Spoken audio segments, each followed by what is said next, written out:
Today, I'm gonna give you guys a tour of my home gym.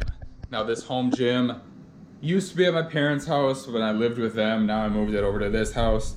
It's about, how old am I now? 30, almost 31. Started this when I was 19. So this home gym is almost 12 years in the making. This started out, I had some crappy puzzle piece flooring, like a 10 by 10 section at my mom and dad's house, and I had a 16 and a 20 kilo kettlebell. I got into Pavel Tsatsouline, entered the kettlebell, and it was just building up from there. Doing some basic kettlebell movements, swings, Turkish get-ups, overhead presses. That's where it started, like 10-minute workouts a couple times a week, just eventually morphed into what everything is today. It's definitely been a learning process. I've spent hundreds of dollars on worthless equipment, and I've spent hundreds of, probably thousands of dollars on worthless equipment, and thousands of dollars on really good equipment.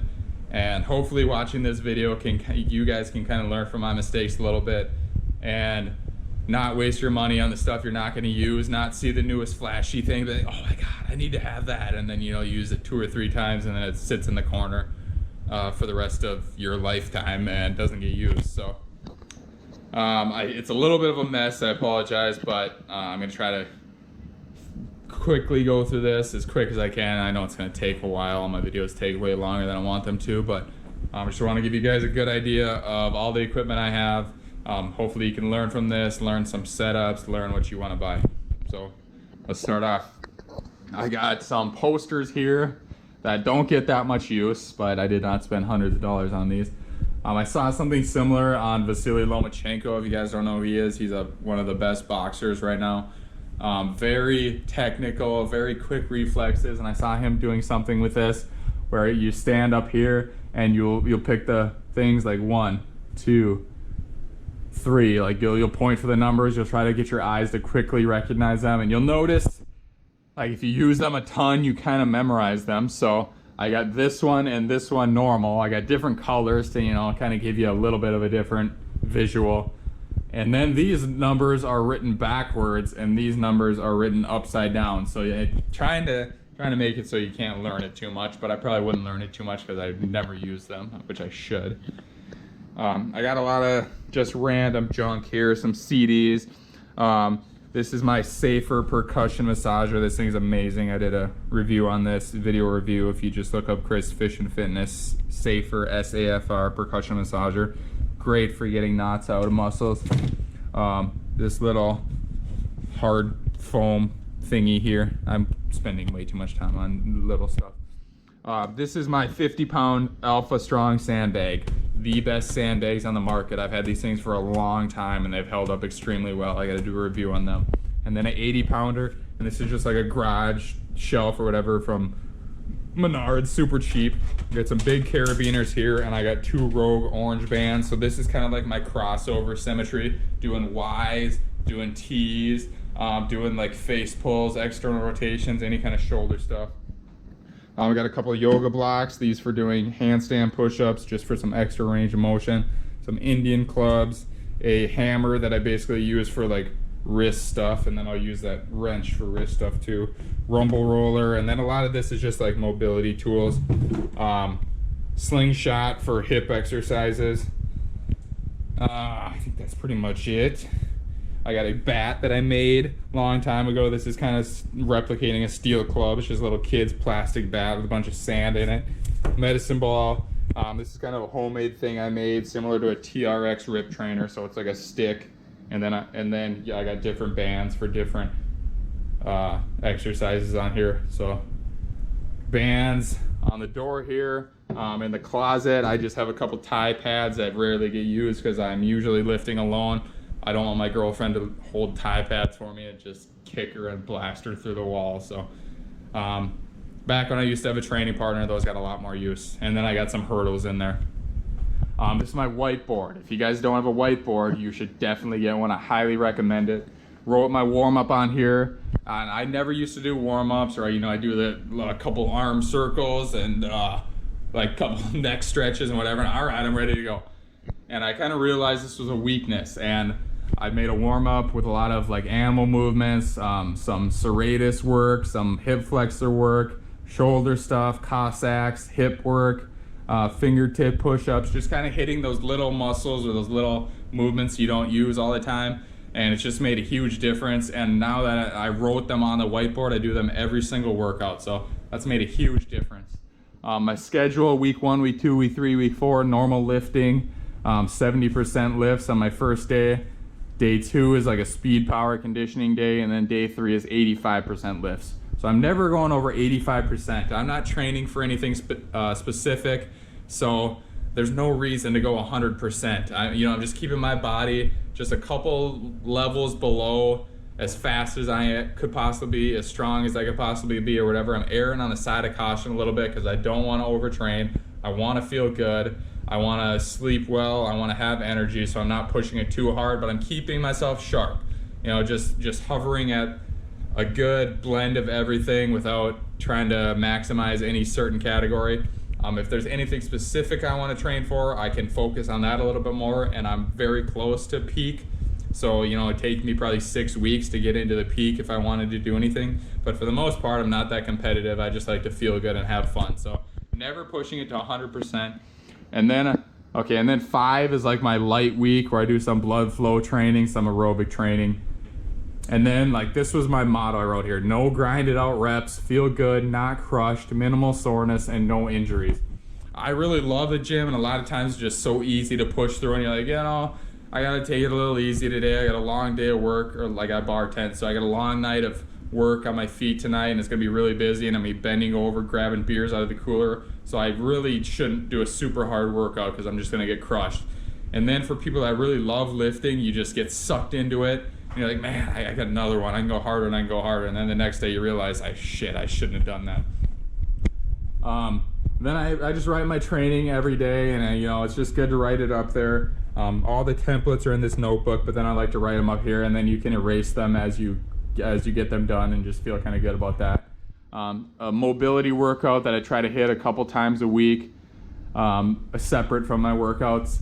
And then this is called Prilepin's chart. It's just like a kind of a guide on what to do for big lifts, what percent of your 1 rep max, how many reps you should be doing, what's optimal, what's effective. And I don't live my life by this. I don't do every type of training to this because it was based on Olympic lifters or people that are training for the Olympics, and I'm really not training for the Olympics, but I try not to ever go anything above here because it's more than optimal, it's more than effective, it's gonna burn you out.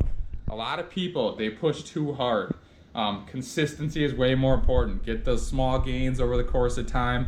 Try not to put all your eggs in one basket or put all your energy into one workout, because then you're crashed and then your next workout isn't as good. So consistency beats intensity. Obviously you don't want to lollygag your ass through your workouts, but you don't have to go too terribly hard and burn yourself out. And then some conditioning templates. These are straight out of Joel Jamieson's stuff: cardiac output, VO2 max, alactic capacity, how many minutes, how much rest, how many sets, how many times a week, whatever. Again, I don't really adhere to any of these strictly, but it's just kind of, both of these are just kind of a guideline. Now that I killed 8 minutes of time with that, here is my hard foam plyo box. I just got this, and I got another one up there. Really like doing dual plyo box activities with these, and I'm gonna put up, I just filmed it not too long ago. I'm gonna put up a review of the hard foam and the wood plyo box and which one you should use. Flooring, I got horse stall mats from Runnings, which is, if you don't know what Runnings is, similar to Fleet Farm or a farm store. They were like $35 for 4x6, way cheaper than any of the extra specific ones for exercise, but they're the same damn thing, and they work really well for flooring. And then this mat here, I've done a review on this. This is AK Athletics 6x12 rollout wrestling mat. So if you remember wrestling in elementary school gym class, it's like that. It's kind of jointed there, and it just rolls up out of the way, which is really nice because it's not sitting out getting dirty, whatever. We have a couple cats in our house, so the cats aren't down here playing on it, scratching it, whatever. You can roll it up, you can set it in the corner, it's out of the way. It's not getting dirt or dust or anything on it, it's not getting trampled on. So this mat I absolutely love. I highly recommend this one. Like I said before, I bought the crappy puzzle piece mats trying to save a few bucks, and they eventually pull apart, and they're not worth it. Spend the money on a nice mat, and this 6x12 AK Athletics mat is definitely worth it. And then I got a couple of these from AK Athletics also. These are wall pads. Like, you'd find these in your gym class too. It's just like a big piece of plywood with some padding. And these are here so that I can do medicine ball throws. Did some medicine ball throws against the wall, thinking maybe it'd be fine because I have a soft medicine ball. And I put a huge crack in the wall here, so I had to put these up here. But these work very well for medicine ball throws. Protects the wall, makes the sound less too. Doesn't sound like something's getting thrown against the wall quite as much as it did before. This is my ski erg, and despite the fact that there's a couple of stability balls sitting on here, it actually does get used quite a bit. This is one of my favorite pieces of conditioning equipment, and I did a review on this too. It is expensive. It was like 750 bucks, and then this wood stand for it was like another 200. So it's definitely an expensive piece of equipment, but it's very well made. It'll last a long time, and it's cheaper than a rower by a little bit. So it takes up a little less floor space when it's in use than a rower, but a rower obviously you can fold up, and then that actually takes up a little less space. If you put this up against a wall, it takes up much less space. But this is great for aerobic workouts, for anaerobic workouts, for sprint type stuff. Plugs in really well with like bike stuff, and then just body weight calisthenic stuff or step ups or any kind of like conditioning circuit. The skier works very well for. And I got a hard wood plyo box that I've had for a long time. This is a crash mat that really doesn't get much use anymore, but I used to do backflips. I got that so I wouldn't break my neck, and then I realized I shouldn't do backflips and possibly break my neck because I don't want to be paralyzed forever, so I stopped doing backflips. These are my On-It rings, which I've done a review on these also. These things are absolutely amazing. They're so quick and easy to adjust with this carabiner system, and they got numbers on here so you know exactly how high it is. And this is a Titan Fitness pull-up bar. Really wish I would have ordered the pull-up bar with the multi-handles, but I didn't, so I made one myself from Menards. And this is just like a couple pieces of wood that I put together for some neutral grips here. I have it so these rings and these like ab straps or whatever can slide along here. But then if I'm doing neutral grip pull-ups, I put this piece of wood here just to make it so there's no gap in between there. And I absolutely love doing neutral grip pull-ups. They're the most elbow friendly for me. This is a yoga trapeze that my girlfriend bought. It doesn't really get much use anymore, but it's kind of cool. You can hang upside down in it or whatever, and if you probably use it as a sex swing also, so you know that's not bad. This is a slant board for doing calf and ankle training. It's my glute ham developer from Titan Fitness. I know Titan kind of gets a bad rep, but this is a pretty decent piece of equipment, and it was like 345 bucks. It was just way cheaper than Rogue. I'm sorry, Rogue. I love you. I'm rocking your shirt. I got your plyo box. I got a lot of your stuff, but this was just like very cheap and works very well. Not only for glute ham raises or GHD sit-ups. You can do oblique work on there. You can do glute stuff. You can do spinal work. So much more versatile piece of equipment than people would think. And I did a review on that also. You can check out glute ham developer Chris Fish and Fitness. This is my Schwinn AD4. Looking back, I really wish I would have like listened to some of the reviews and got the AD Pro, which was like another 400 bucks. But it's a piece of equipment I'm gonna have for a long time. So sometimes you want to spend that extra money. I didn't at the time. I think this is AD4. Maybe it's AD6. I don't know. But it was like 450 bucks. It's held up pretty well. Great for just regular conditioning workouts or for sprints. This thing is absolutely brutal. But it does squeak a little bit. So far it's held up fairly good though, so not a bad deal. If you have the money, I would definitely spend it on the AD Pro though, or the Rogue bike. This is a Titan Fitness single leg squat roller, and so for doing Bulgarian split squats, you know, I really didn't think you needed that specialized piece of equipment. A lot of times I was just putting my crash mat on the floor and using that as like something to put my rear leg on, or like my crash mat and a sandbag. But after doing 5 or 6 or so reps, it just kind of becomes uncomfortable, or you start sliding, or like the sandbag would slide and fall off the crash mat over there. So this was like $100. I bought it and I was like, yeah, you know, I got some extra money. It's kind of cool. It'll probably just be a little bit easier to do this. And I do not regret that purchase at all. This thing is so awesome. I really love Bulgarian split squats, and it's just so much more comfortable and so much more sturdy to do it on here. This thing rotates a little bit, so it's just so much more user friendly. You don't have to worry about anything falling or moving around on you. It's absolutely great. This is my Hulk Fit Olympic dumbbell. Again, I wanted to buy Rogue, but this one's just so much cheaper. And the quality seems to be very well made right now after using it for 6 months. I also have a review on that, so if you want to check out the Hulk Fit dumbbell, check out that on my channel. This is a homemade balance beam I made from a tree branch or log or whatever you want to call it I found in the woods, and I just used a ton of duct tape and duct taped that to some car jacks. So pretty cool piece of equipment, and I don't use it a ton, but fun to just bring out and do single leg balance stuff on it. Sometimes I do pistols or like shrimp squats on it. Sometimes I'll do like Patrick step ups or whatever these are called, where you're bringing your knee way forward and like tapping down like this, just for some extra range of motion. And yeah, it's just fun to balance on sometimes. I got another plyo box here, and this is a Total Gym, which is actually a really good piece of equipment. It just hasn't got that much use lately, and it's kind of become a coat rack, or not really coat rack, but I got my sweatshirt, some sweatpants, and a couple towels on here. Acu Mobility back roller. This thing is super awesome, and I made a review on that also if you want to check that out. Tumble Track. This is just like a carpet slider for here, and these things are really awesome for doing ab work or doing hamstring work. Foam roller. This is my foot gym, so you can do some foot movements with that. I don't use that much either. Here's my Onnit quad mace. This thing looks absolutely freaking awesome. I get a decent amount of use on that, but for $100, I don't really use it that terribly much, and it was kind of a impulse purchase because it looks so cool, but whatever. This is a large 2x6 that I put a towel on, and I'll actually put this right here. If I can do this with one hand. I'll put this right here, and then I'll put some of these bands around it, and I can do like step ups or like 2-step bear crawls, or hip thrusts, not like standing hip thrusts, whatever, like cable pull through, kind of something like that on the staircase.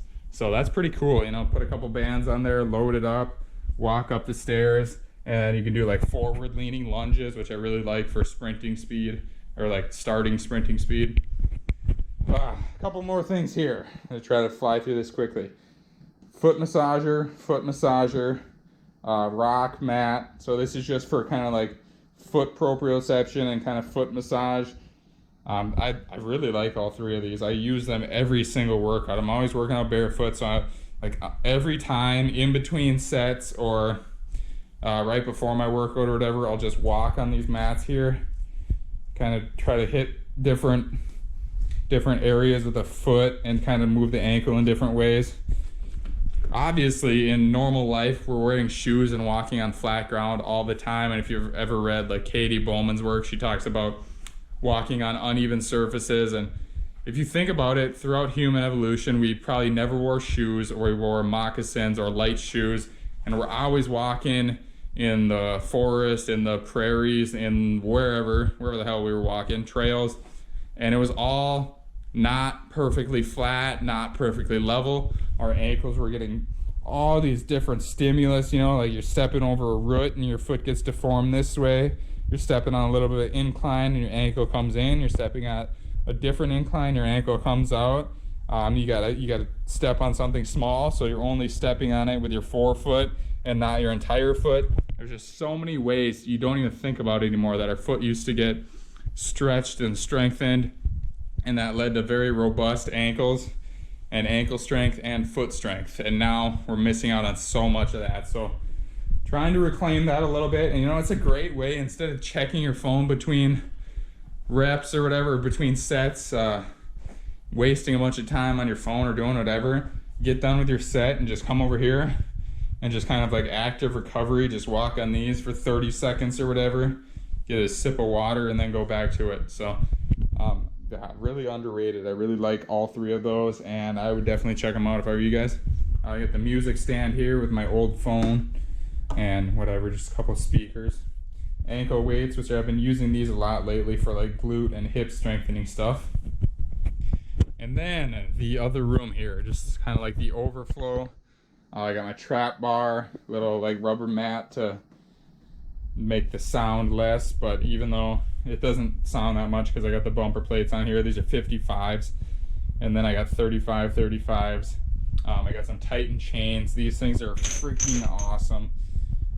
You can do body weight stuff with them, put them over your shoulders for dips, put them over your back for push-ups, anything like that. And then also they can be used for accommodating resistance on your deadlifts. Hopefully it's bright enough in here. My Viking push press handle, landmine attachment. This is a barbell I bought from Muscle Driver USA. If any of you guys remember Muscle Driver USA, popular back in like 2006 to 2010. Still got this barbell from them. It's kind of beat up, but you know, it just gets used in the landmine, so it doesn't need to be in great shape. But landmines are awesome. This is the Rogue Post landmine. It just fits in a couple of plates here. I actually use this dip belt here to do belt squats with that, or just single leg squats, landmine presses, full contact twists, like oblique movements, and just like external rotation, rotator cuff stuff. You can do like rotating press squats. There's just so much stuff you can do on a landmine. And I have so much equipment, I don't use it a ton, but a landmine is an unbelievable piece of equipment, guys. I have some like weird grips here for pull-ups, and these are just put like eyelet screws into the ceiling, and then I got carabiners and these little cone grips here. I have a 6-foot climbing rope, which is I really just use for like staggered grip pull-ups. So my left arm here, my right arm down here, do pull-ups with that. You really can't climb it that much unless you really tuck your knees, and then you can only climb like two hand placements or whatever. But I really miss my climbing rope. I had one of my parents in a tree, and now we don't have any trees at my house here, so I can't use it here. Rogue rings, which these get some work for pull-ups, but anything else like inverted rows and stuff, I'm always using my On It ones out there. I got a hammer, which I have not used either one of these in a long time, but that's the Rogue Sisu hammer. That thing is really sweet. Tire for beating, which I haven't done any sledgehammer tire strikes in quite a while, but those used to be a staple in my program, and it's still a great exercise. I got 2 On It Gorilla Bells. I got the Star Wars Stormtrooper, a couple 88-pound kettlebells, some 25s for the landmine or for deadlifting. And I just got the 25s because they're cheap, they're free shipping, and they're smaller. So like if you're doing landmine stuff, if I'm doing belt squats, if I load up a bunch of 25s on there, I can literally get like 6 inches deeper with the 25s than I could if I put the 55s or the 45-pound bumpers on there. So that's the purpose for the 25s. And then I just got a couple smaller 10-pound plates and then 5-pound plates here. A couple of little homemade wood pull-up handles that'll sometimes switch out for these cone ones. And then I think that's pretty much it, guys. 23 minutes. I did not want this video to be that long, but hopefully the long length doesn't deter you guys. Hopefully people have watched this full video and got some great ideas from this. Things that you might want to incorporate. And I know I really didn't go into much explanations of everything, but I just wanted to show you guys everything. I want to keep the video short. If you have any questions about anything, feel free to ask. If you want to know how I feel about products, or if I think that was it worth the money or not to spend on it, or if I have certain things that there could be alternatives that are cheaper to save you guys more money or whatever, feel free to ask any of those questions, and I'll respond best I can to help you guys out.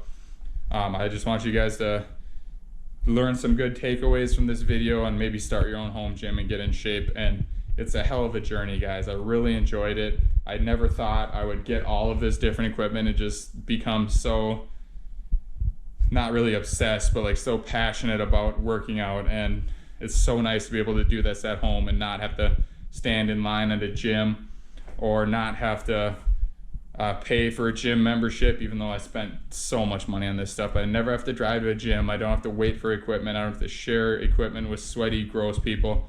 And in the case of right now with this coronavirus outbreak, when all the gyms are closed, I still have a fully stocked gym in the basement. So that's really awesome. I'm super happy to have this. Thank you guys for watching. If you made it this far, I really appreciate you guys. Subscribe for some more equipment reviews and home workouts, and I will see you guys next time.